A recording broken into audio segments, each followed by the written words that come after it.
إن الحمد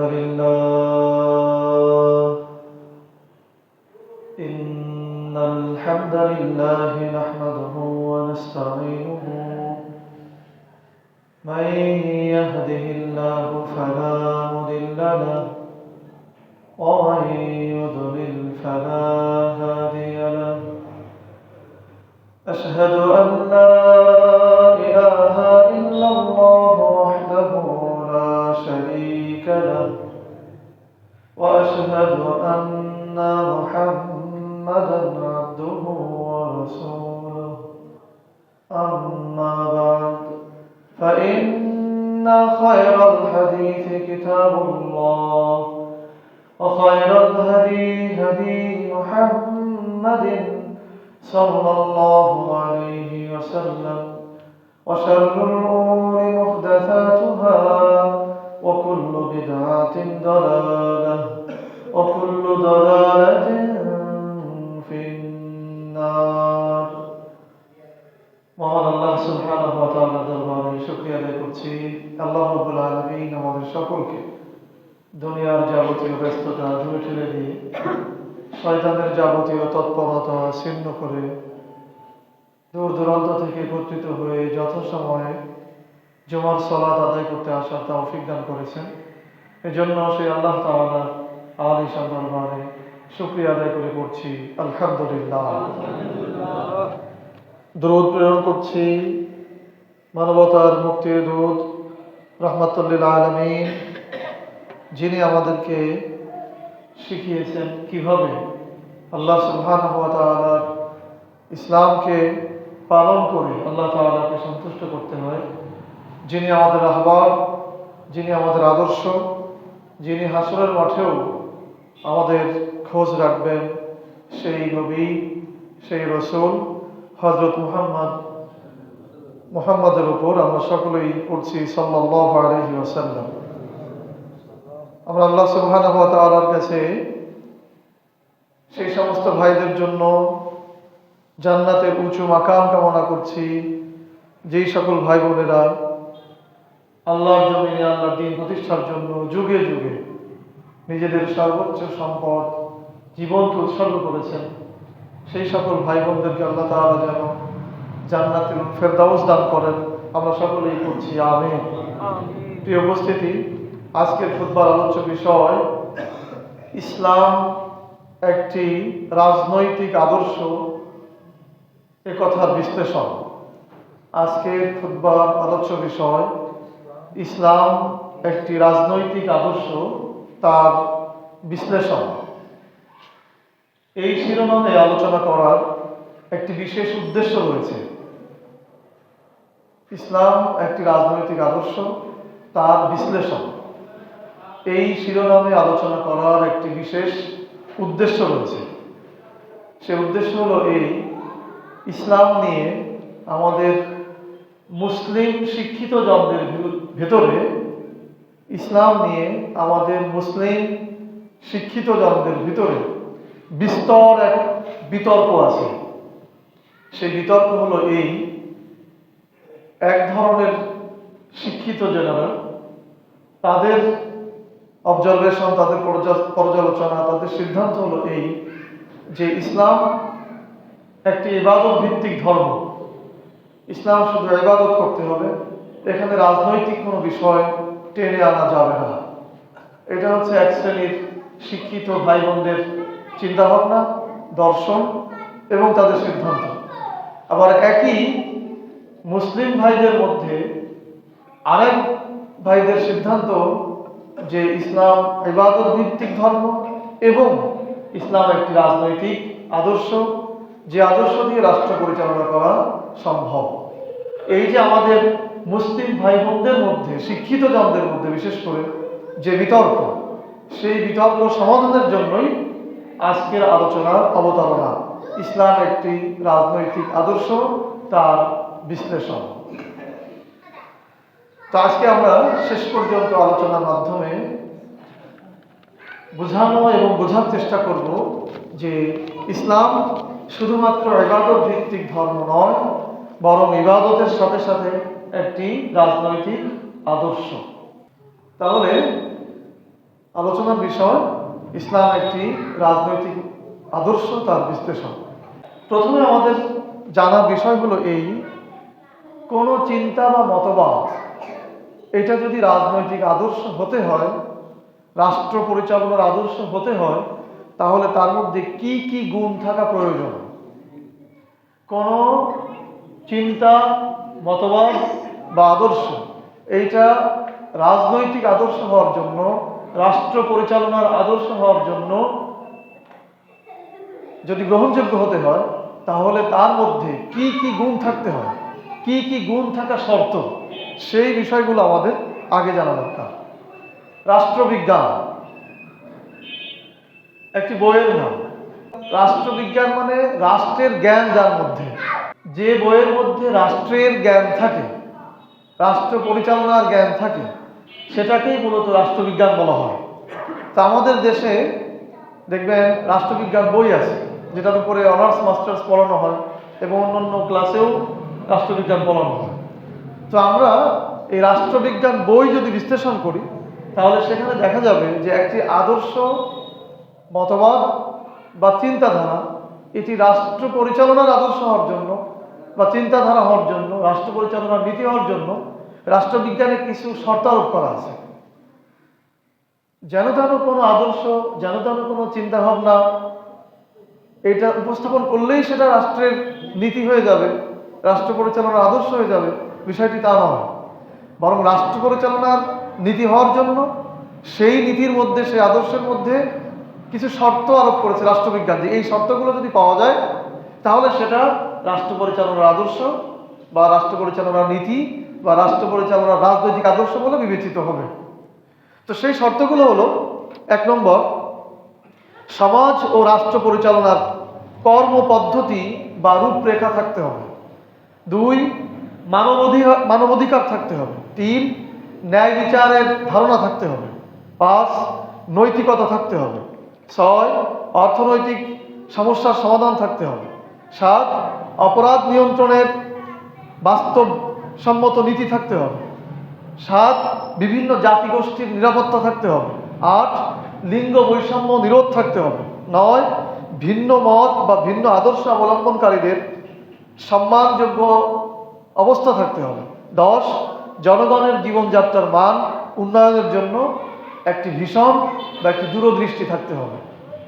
এই যে 10টি শর্তের কথা বললাম, এই 10টি শর্ত যদি কোনো আদর্শের মধ্যে থাকে, কোনো নীতির মধ্যে থাকে, কোনো মতবাদের মধ্যে থাকে, তাহলে সেটাকে রাষ্ট্রবিজ্ঞান সত্যায়িত করে যে এটা একটি রাজনৈতিক আদর্শ বা রাষ্ট্র পরিচালনার আদর্শ বা রাষ্ট্র পরিচালনার নীতি। আমি যদি আবারও সংক্ষেপে বলি, কোনো আদর্শ বা কোনো নীতি, কোনো মতবাদ যদি রাষ্ট্র পরিচালনার আদর্শ হিসাবে স্বীকৃতি পেতে হয়, রাজনৈতিক আদর্শ হিসাবে স্বীকৃতি পেতে হয়, তাহলে তার মধ্যে 10টি বিশেষ গুণ থাকতে হবে। এই 10টি শর্ত, গুণ যথাযথভাবে না থাকলে সেটাকে রাজনৈতিক আদর্শ বা রাষ্ট্র পরিচালনার আদর্শ হিসাবে বিবেচিত করা হবে না। সেই 10টি আদর্শ: 1 নম্বর, সমাজ ও রাষ্ট্র পরিচালনার কর্মপদ্ধতি বা রূপরেখা, অর্থাৎ সমাজ বা রাষ্ট্র কিভাবে পরিচালিত হবে তার একটা রূপরেখা থাকতে হবে ওই আদর্শের মধ্যে। 2, মানবাধিকার। 3, ন্যায় বিচার। 4, নৈতিকতা। 5, অর্থনৈতিক সমস্যার সমাধান। 6, অপরাধ নিয়ন্ত্রণের বাস্তবসম্মত নীতি। 7, বিভিন্ন জাতিগোষ্ঠীর নিরাপত্তা। 8, লিঙ্গ বৈষম্য নিরোধ। 9, ভিন্ন মত বা ভিন্ন আদর্শ অবলম্বনকারীদের সম্মানযোগ্য অবস্থান। 10, জনগণের জীবনযাত্রার মান উন্নয়নের জন্য একটা ভীষণ বা দূরদৃষ্টি প্রদান করা। এই 10টি গুণ যদি কোনো আদর্শের মধ্যে থাকে, তাহলে সেটাকে রাষ্ট্র পরিচালনার আদর্শ বা রাজনৈতিক আদর্শ হিসাবে বিবেচিত বলে গণ্য করা হয়। এই সত্যায়িত করেছে রাষ্ট্রবিজ্ঞান, এই সত্যায়িত করেছে রাষ্ট্রবিজ্ঞান, যেই বইয়ের মধ্যে রাষ্ট্রের জ্ঞান নিয়ে আলোচনা করা হয়। এখন আমাদের জানার বিষয় হলো, এই 10টি যেই শর্ত আরোপের কথা রাষ্ট্রবিজ্ঞান বলেছে, কোনো আদর্শ রাজনৈতিক আদর্শ হওয়ার জন্য, রাষ্ট্র পরিচালনার আদর্শ হওয়ার জন্য যে 10টি গুণ থাকার ব্যাপারে রাষ্ট্রবিজ্ঞান শর্তারোপ করেছে, আমাদের দেখার বিষয় হলো ইসলামের মধ্যে এই 10টি গুণ আছে না নেই? যদি থাকে তাহলে রাষ্ট্রবিজ্ঞানের সংজ্ঞা অনুসারে, রাষ্ট্রবিজ্ঞানের সত্যায়ন অনুসারে ইসলাম একটি রাজনৈতিক আদর্শ।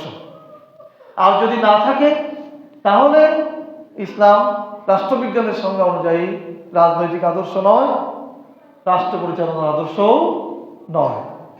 তো আমরা সেটাই প্রমাণ করার চেষ্টা করব যে ইসলামের মধ্যে এই 10টি গুণাগুণ, রাষ্ট্র পরিচালনার জন্য যে গুণগুলি থাকা প্রয়োজন সেগুলি আছে না নেই।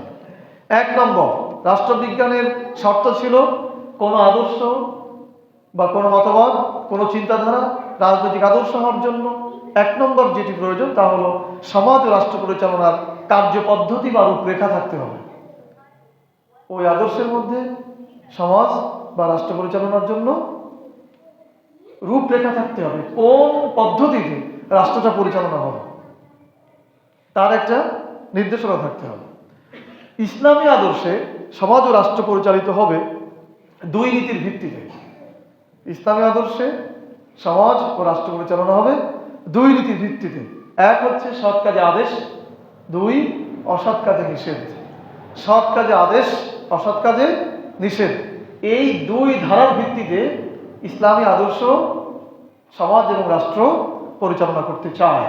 আল্লাহ সুবহানাহু ওয়া তাআলা বলেছেন, তা'মুরুনা বিল মা'রুফ ওয়া তানহাউনা আনিল মুনকার। তোমরা সৎ কাজে আদেশ করবে, অসৎ কাজে নিষেধ করবে। তাহলে ইসলামী আদর্শ যেই ধারায় সমাজ বা রাষ্ট্র পরিচালনা করবে, বা ইসলামী আদর্শ যেই রূপরেখা সমাজ রাষ্ট্র পরিচালনার জন্য দিয়ে থাকে, সেটি হচ্ছে 2টি। 1 সৎ কাজে আদেশ, অসৎ কাজে নিষেধ। তাহলে আমরা রাষ্ট্রবিজ্ঞানের 1 নম্বর শর্তে উত্তীর্ণ হলাম। ঠিক না? ঠিক বুঝতেছেন আলোচনা? খুব কঠিন মনে হচ্ছে? মনোযোগ সহকারে শোনেন, বুঝবেন। আর এটা বোঝা দরকার, আমাদের মুসলিম জাতির জন্য এটা প্রয়োজন। 2 নম্বর, মানবাধিকার। ইসলামী আদর্শে সব থেকে বেশি গুরুত্ব যেটা দেওয়া হয় সেটি হচ্ছে মানবাধিকার, মানুষের অধিকার। যে ধর্ম, বর্ণ, স্থান যেখানেরই হোক না কেন, ইসলামে মানুষের অধিকার বিদ্যমান। সবার আগেই ইসলামের একটি পরিচয় আছে যে সে হচ্ছে মানুষ। সে হচ্ছে কি? মানুষ। আল্লাহ সুবহানাহু ওয়া তাআলা সৃষ্টি করেছেন তাকে। যেমন আল্লাহ বলেছেন, ইয়া আইয়ুহান নাস উ'বুদু রাব্বাকুমুল্লাযী খালাকাকুম। হে মানব জাতি, তোমরা তার ইবাদত করো যিনি তোমাদেরকে সৃষ্টি করেছেন। তাহলে গোটা মানুষ একটা জাতি, যাদের সৃষ্টিকর্তা আল্লাহ তাআলা। তো ইসলামে এই মানবাধিকারের গুরুত্ব অনেক বেশি। ইসলামে মানবাধিকার, যে কোনো মানুষের অধিকার, যে কোনো ধর্মের, যে কোনো বর্ণের মানুষের অধিকার, বাঁচার অধিকার ইসলাম দিয়েছে।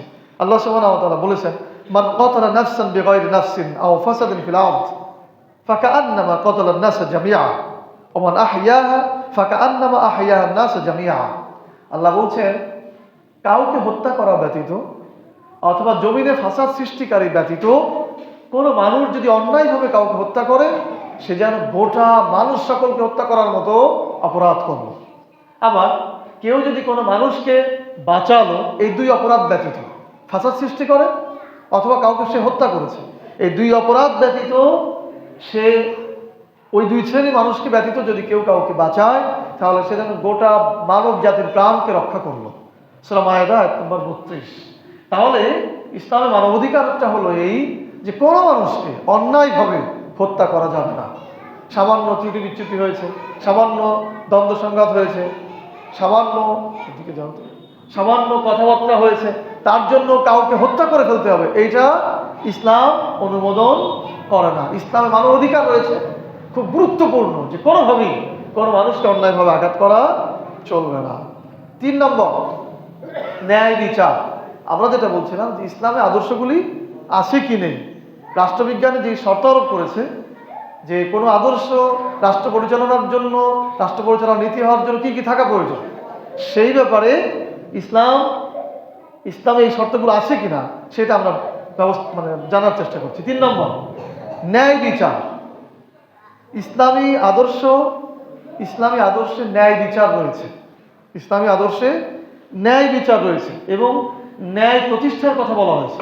আল্লাহ সুবহানাহু ওয়া তাআলা বলেছেন, ইয়া আইয়ুহাল্লাযীনা আমানু কুনু কওয়ামিনা বিল কিসতি শুহাদা লিল্লাহ ওয়ালাউ আলা আনফুসিকুম ওয়া বিল ওয়ালিদাইনি ওয়াল আকরাবিন ইয়াকুন গানিয়া ওয়া ফাকিরা ফাল্লাহু আওলা বিহিমা ফালা তাত্তাবিউল হাওয়া। আল্লাহ বলছেন, হে বিশ্বাসীরা, তোমরা ন্যায় বিচারের সাক্ষ্য দানে সুপ্রতিষ্ঠিত হয়ে যাও।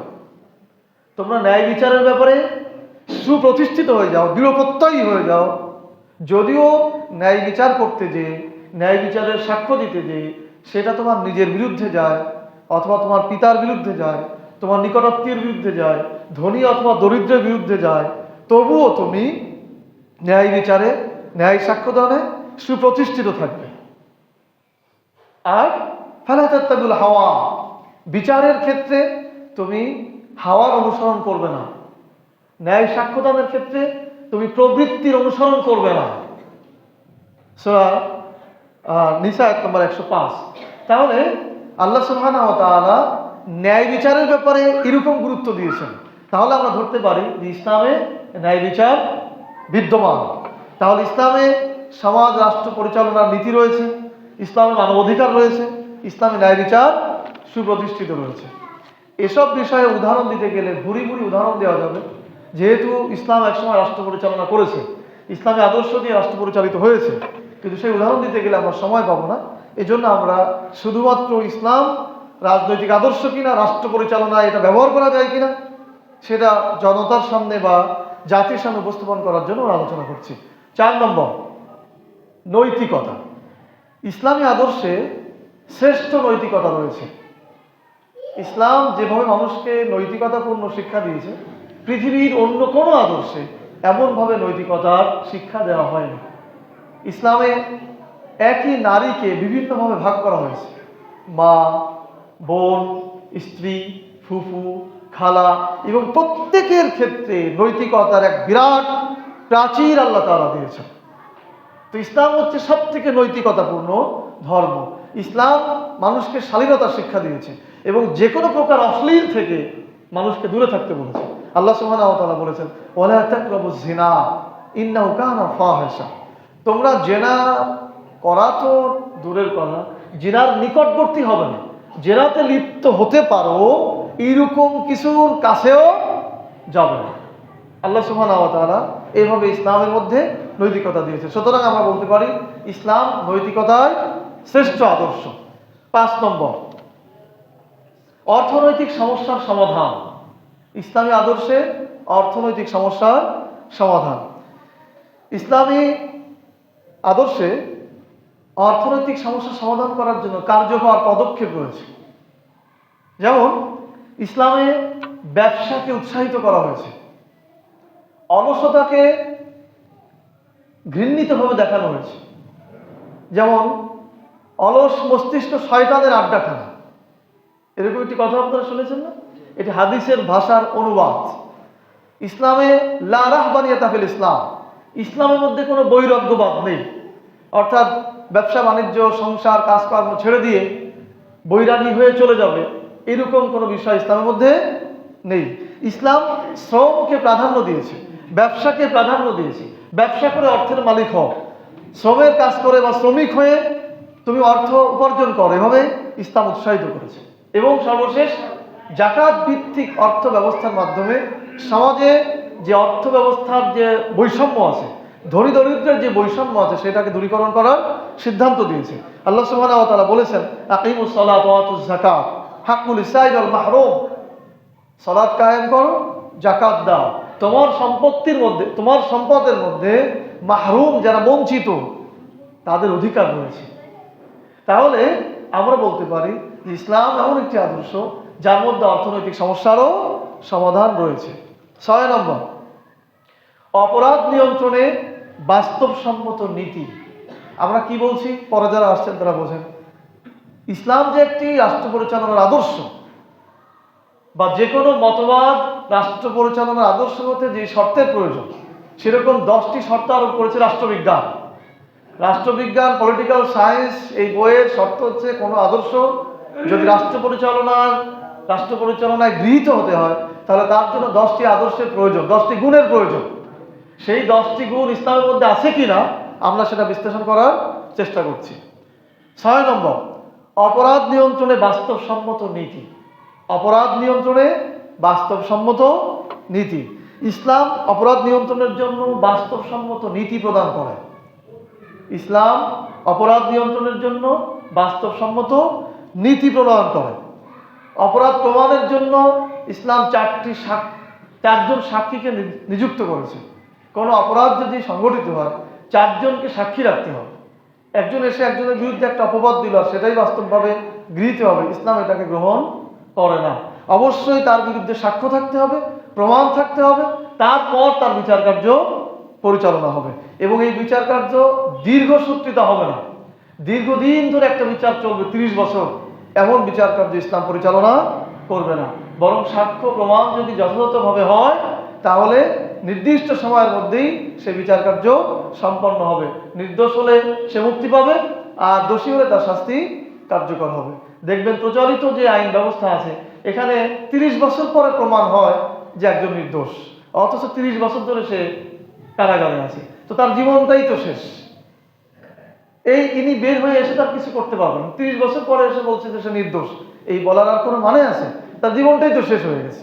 তো ইসলাম এ ধরনের বিচার ব্যবস্থা কার্যকর করবে না, বরং বাস্তবসম্মত যে বিচার, সে দোষী হলে শাস্তি পাবে, দোষী না হলে মুক্তি পাবে।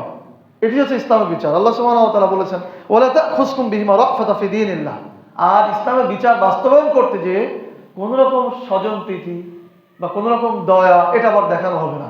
যদি সত্যিই প্রমাণিত হয় যে সে অপরাধ করেছে, তাহলে বিচারের যে পদ্ধতি আছে, তাকে যদি তার ভিকটিম যারা, তারা যদি তাকে ক্ষমা করে দেয়, ঠিক আছে, ক্ষমা করে দেবে।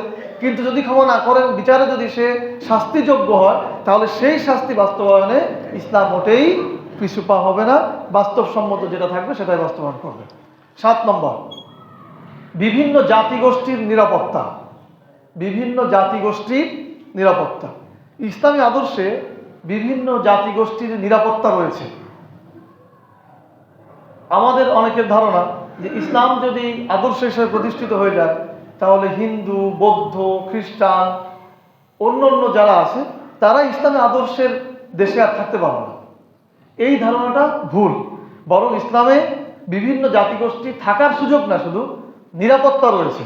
যেমন ইসলামে বলা হয়েছে, লা ইকরাহা ফিদ্দীন, তোমরা দিন নিয়ে জবরদস্তি করবে না। অর্থাৎ যখন ইসলাম পরিস্ফুটিত হয়ে যাবে, ইসলাম বাস্তবায়ন হয়ে যাবে, ইসলাম সত্য জীবন ব্যবস্থা, সত্য ধর্ম, এটা যখন বুঝে যাবে, তখন এটা নিয়ে কারো উপরে চাপায় দিবা না যে তোমাকে এটা গ্রহণ করতেই হবে, এইটা ইসলাম করবে না। কাজেই ইসলামী আদর্শের যে ভূখণ্ড থাকবে, সেখানে বিভিন্ন শ্রেণী, বিভিন্ন ধর্ম, বিভিন্ন জাতির মানুষেরা থাকতে পারবে।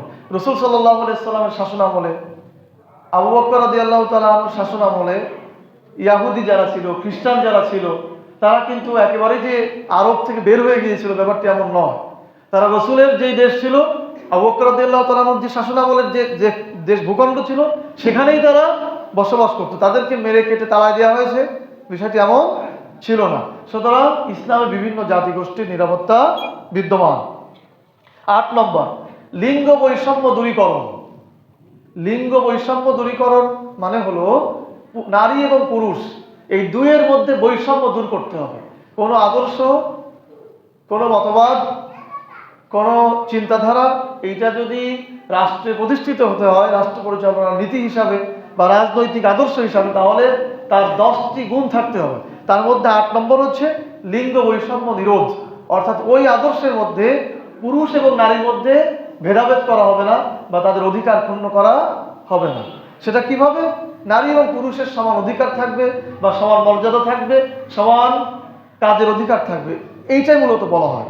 তো ইসলাম এমন একটি আদর্শ যেখানে নারী এবং পুরুষের মর্যাদার ভিন্নতা করেছে, কিন্তু অধিকার সমান দিয়েছে। যেমন আল্লাহ সুবহানাহু ওয়া তাআলা বলেছেন, ওয়ালাহুন্না মিসলুল্লাযী আলাইহিন্না বিল মা'রুফ, তোমাদের পুরুষদের যেমন অধিকার রয়েছে, একইভাবে নারীদেরও অধিকার রয়েছে। সূরা বাকারা আয়াত নম্বর 228। তাহলে ইসলামে পুরুষের যেমন অধিকার রয়েছে, নারীরও একই ধরনের অধিকার বিদ্যমান।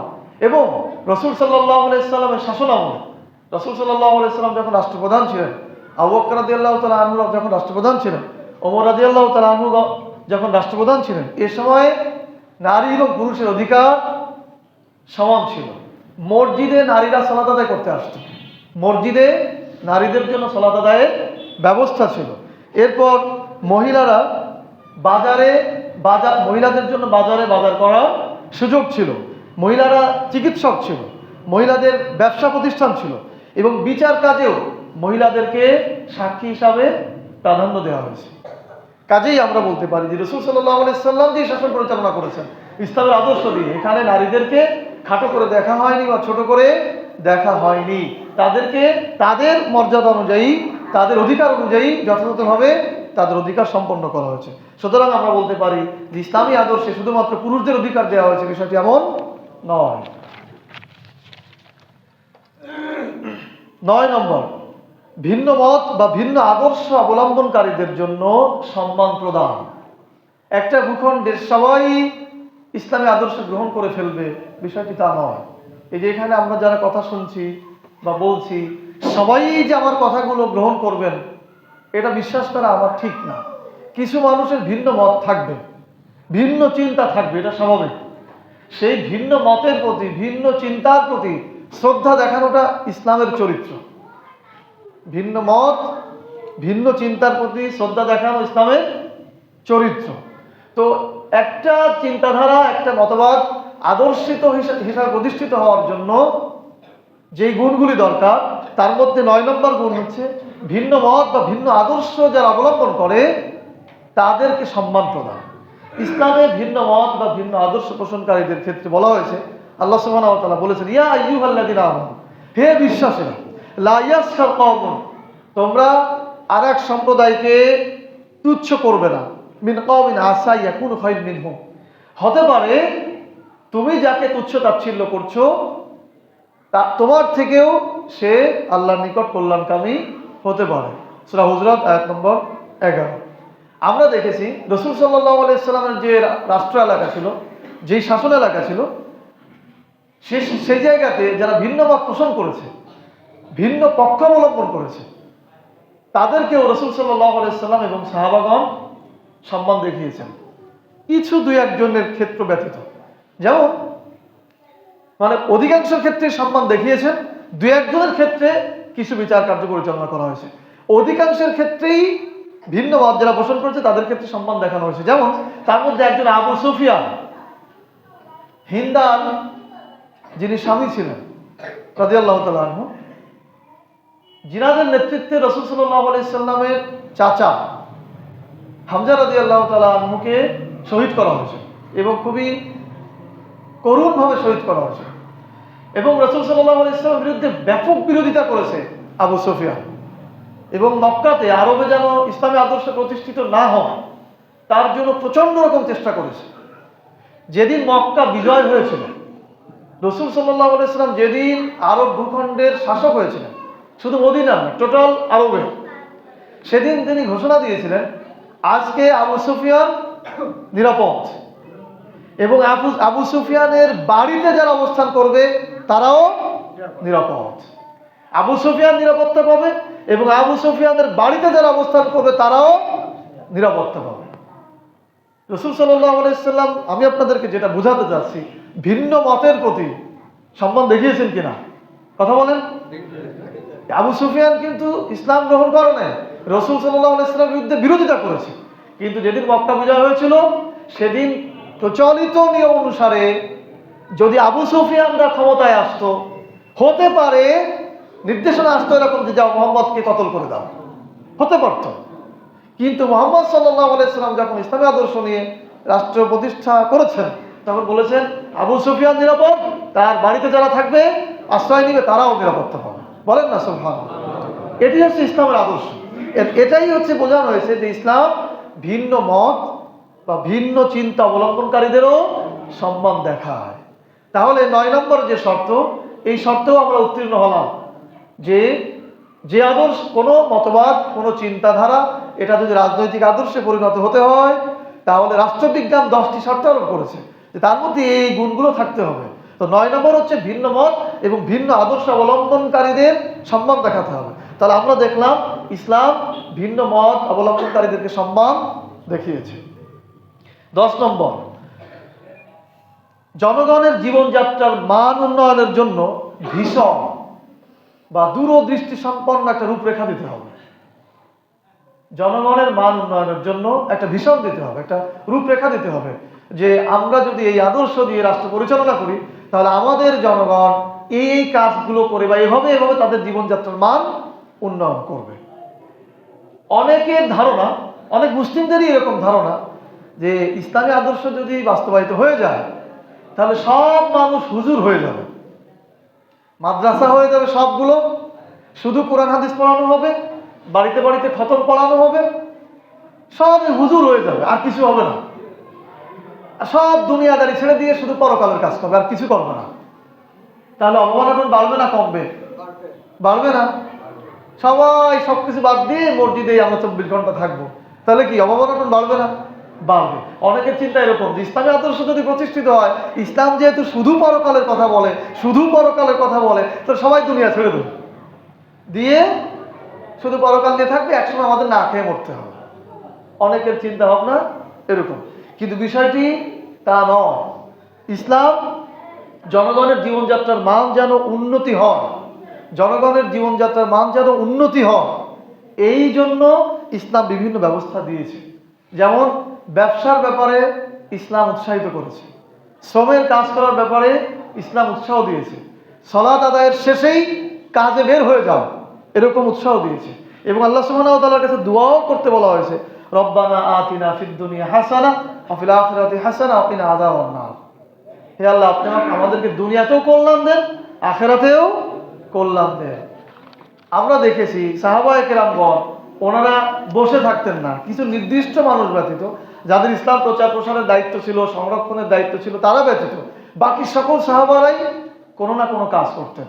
রাসূল সাল্লাল্লাহু আলাইহি ওয়াসাল্লাম নিজেও একটা ব্যবসার সাথে জড়িত ছিলেন, আবু বকর রাদিয়াল্লাহু তাআলা আনহু একটা ব্যবসার সাথে জড়িত ছিলেন, উসমান রাদিয়াল্লাহু তাআলা আনহু তৎকালীন সময়ে সবথেকে ধনী ব্যক্তি ছিলেন, আবু দাহদা রাদিয়াল্লাহু তাআলা আনহু উনার একটা বাগানেই 600 খেজুর গাছ ছিল। বলেন সুবহানাল্লাহ। তো এটা তো দুনিয়ারই কাজ, ওনারা কি সবগুলো ছেড়ে দিয়েছিলেন? বরং এগুলো ওনারা চালিয়েছেন ইসলামের অর্থনীতিকে আরো বেশি শক্তিশালী করার জন্য। সুতরাং ইসলামী আদর্শ যদি প্রতিষ্ঠিত হয় তাহলে যে সবাই খাবার দাবার ছেড়ে মসজিদে বসে থাকবে বা সমস্ত আয়োজন দুনিয়ার কাজকর্ম ছেড়ে দেবে, ব্যাপারটি মোটেও তা নয়। বরং ইসলাম মানুষকে অলস থাকতে নিষেধ করেছে, মানুষকে কাজের জন্য উৎসাহিত করেছে। তাহলে আমরা 10টি শর্তেই উত্তীর্ণ হতে পারলাম, যেই 10টি শর্ত রাষ্ট্রবিজ্ঞান আরোপ করেছে যে তোমার এই আদর্শকে যদি রাষ্ট্র পরিচালনার আদর্শ করতে হয় তাহলে 10টি আদর্শ থাকতে হবে। মানব পরিচালনার জন্য, সমাজ রাষ্ট্র পরিচালনার জন্য রূপরেখা থাকতে হবে, মানব অধিকার থাকতে হবে, লিঙ্গ বৈষম্য দূরীকরণ থাকতে হবে, অমুসলিমদের স্বাধীনতা থাকতে হবে, বিচারের ন্যায় বিচার থাকতে হবে, নৈতিকতা থাকতে হবে, জনগণের জন্য ভীষণ থাকতে হবে, জীবনযাত্রার মান উন্নয়নের জন্য চিন্তা চেতনা থাকতে হবে। এইগুলো যদি তোমার আদর্শের মধ্যে থাকে তাহলে সেটাকে রাষ্ট্র পরিচালনার আদর্শ হিসাবে গ্রহণ করা যাবে। তাহলে আমরা এতক্ষণ বিশ্লেষণ করার চেষ্টা করেছি যে রাষ্ট্রবিজ্ঞান যেই শর্ত আরোপ করেছে সেই 10টি শর্তই ইসলামের মধ্যে আছে। আপনারা কি এটাতে একমত যে রাষ্ট্রবিজ্ঞান যেই শর্তগুলো আরোপ করেছে, কোনো আদর্শ, কোনো মতবাদ রাষ্ট্র পরিচালনার আদর্শ হিসাবে গৃহীত হওয়ার জন্য 10টি গুণ প্রয়োজন, ইসলামের মধ্যে সেই 10টি আছে না নেই?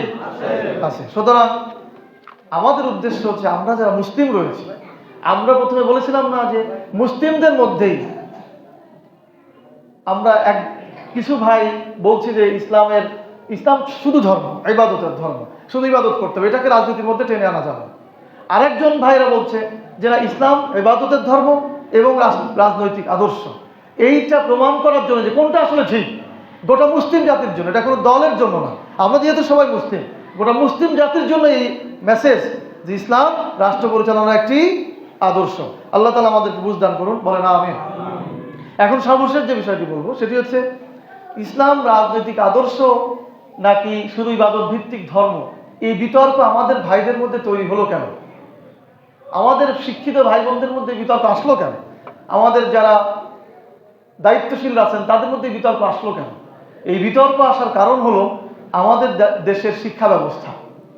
আমাদের দেশের শিক্ষা ব্যবস্থা দুই ধারা, একটা হচ্ছে সাধারণ শিক্ষা ব্যবস্থা আর একটা হচ্ছে মাদ্রাসা শিক্ষা ব্যবস্থা। তো সাধারণ শিক্ষা ব্যবস্থায় আমাদের ছেলে মেয়েরা বেশি পড়ে, যেহেতু এখানে রাষ্ট্রের একটা ব্যাপার আছে, এবং এখান থেকে পড়ালেখা শিখে অনার্স মাস্টার্স পাস করে বিসিএস ক্যাডার হয়ে ডিসি, এসপি, ইউনো টিওনো ইত্যাদি ইত্যাদি তারা এই পদগুলো গ্রহণ করে রাষ্ট্র পরিচালনা করে। তো এই যারা ডিসি, এসপি বা এরকম সচিব যেনারা হন, তারা মূলত সাধারণ শিক্ষা ব্যবস্থায় শিখে বড় হয়েছেন। আর যেই শিক্ষা ব্যবস্থায় আসলে কোরআন হাদিস পড়ার তেমন কোনো সুযোগ নেই, সেখানে রাষ্ট্রবিজ্ঞান পড়ানো হয়, অন্য অন্য নীতি আদর্শ, কিন্তু ইসলামের নীতি আদর্শটা সেখানে পড়ানো হয়নি। ফলে আমাদের যেই সকল ভাইয়েরা ডিসিএসপি হয়েছেন, সচিব হয়েছেন বা রাজনৈতিক বড় নেতা হয়েছেন, তারা এটাই বোঝে যে আমরা তো পড়েছি ইসলাম শান্তির ধর্ম, ইসলামের বেনা হচ্ছে 5টি, নামাজ, রোজা, হজ, যাকাত, আর তো কিছু নাই। এইগুলো এনারা বলছেন মানে এইটাকে ব্যবহার করে রাষ্ট্রের ক্ষমতায় যেতে চান, এই চিন্তা তাদের মধ্যে ঢুকে গেছে। আর যারা মাদ্রাসায় পড়ে তাদের মধ্যে চিন্তা হলো যে কোরআনই তো সংবিধান হবে, কোরআনই তো মানুষের আইন হবে, ইসলামই তো আদর্শ হবে, বাকি সব আদর্শ হবে না।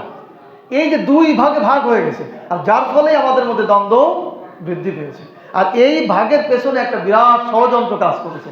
সেই ষড়যন্ত্র হচ্ছে ইয়াহুদি খ্রিস্টানদের ষড়যন্ত্র। আমরা যারা শিক্ষিত রয়েছে আমরা জানি যে আমাদের এই দেশের শিক্ষা ব্যবস্থা কারিকুলাম প্রণয়ন করেছিল খ্রিস্টানরা, সেই কারিকুলামেই এখনো পড়াশোনা হচ্ছে। তারা এমনভাবে শিক্ষা কারিকুলাম তৈরি করে গেছে যে আমাদের মুসলিম সন্তানেরা যেন কোরআন, হাদিস, নবীজির জীবনী এগুলো না জানে, আর সেদিকেই মানুষ চলে গেছে। যার ফলে ওরা জানেনি আর মাদ্রাসারা জেনেছে, এই জন্য বিরোধ তৈরি হয়ে গেছে। এখনো দেখবেন মারাত্মক বিরোধ এইটা নিয়েই বাস্তবায়ন হচ্ছে। এখন এই ষড়যন্ত্র করেছিল ইহুদি খ্রিস্টানরা, তারা যেটা চেয়েছিল এখন তার বাস্তবায়ন হচ্ছে। তো এইটা ইহুদি খ্রিস্টানরা যেটা করেছিল সেটা এখন বাস্তবায়ন হচ্ছে, আর আমরা তাদের ষড়যন্ত্র পড়ে লাভ দিচ্ছি। কিন্তু মুসলিম হিসেবে আমাদের উচিত হচ্ছে, তোমরা আমাদেরকে নিয়ে ষড়যন্ত্র করেছো আমাদেরকে ভাগ করার জন্য, আমাদের কাছ থেকে ইসলামকে সরায় নেওয়ার জন্য, কাজে আমরা তোমাদের এই ষড়যন্ত্রে আর পড়বো না, আমরা ইসলামের দিকে ফিরে আসতে চাই। এই সিদ্ধান্ত যদি আমরা নিতে পারি তাহলে কিন্তু আমাদের মধ্যে বিতর্ক কমে যাবে, মারামারি, হত্যা এগুলো কি কম হয়ে যাবে। কাজেই আমাদের করণীয় হচ্ছে শিক্ষা ব্যবস্থার পরিবর্তন ঘটানো। যেই শিক্ষা ব্যবস্থা বর্তমানে আছে এই শিক্ষা ব্যবস্থার মধ্যে যদি কোরআন, হাদিস এবং নবীজির জীবনী এটা ইনক্লুড করা না হয়, কোনো দিনই কিয়ামতের আগ পর্যন্ত আমাদের এই বাংলাদেশ থেকে ভাইয়ে ভাইয়ে দ্বন্দ্ব, ভাইয়ে ভাইয়ে হানাহানি, মানে রাজনীতি নিয়ে এটা বন্ধ হবে না। ইমাম সাহেবের কথা বলা বন্ধ করে দেওয়া, ওয়াজের মঞ্চে কথা বলা বন্ধ করে দেওয়া, এটা বন্ধ হবে না। কারণ ওই যে চিন্তাই দুই ধরনের হয়ে গেছে।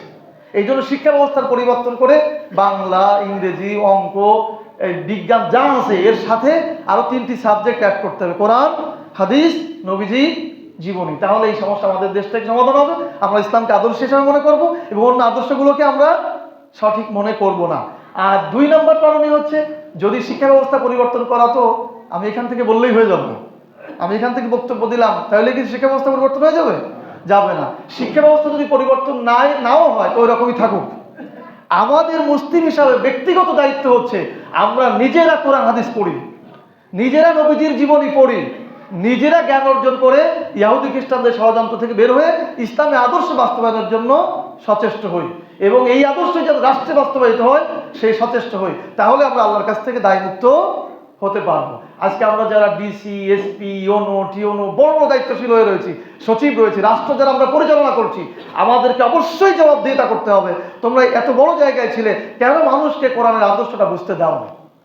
কাজেই আমরা এখানে যারা আছি আমরা সবাই চেষ্টা করবো, এবং আমাদের লেকচার যারা শুনবেন সকলের মধ্যে আমাদের অনুরোধ থাকবে, আসুন আমরা কোরআন, হাদিস এবং নবীজির সিরা গ্রন্থ পড়ি, আল্লাহর রসুলের আদর্শ, ইসলামের আদর্শ বাস্তবায়নের জন্য সচেষ্ট হই।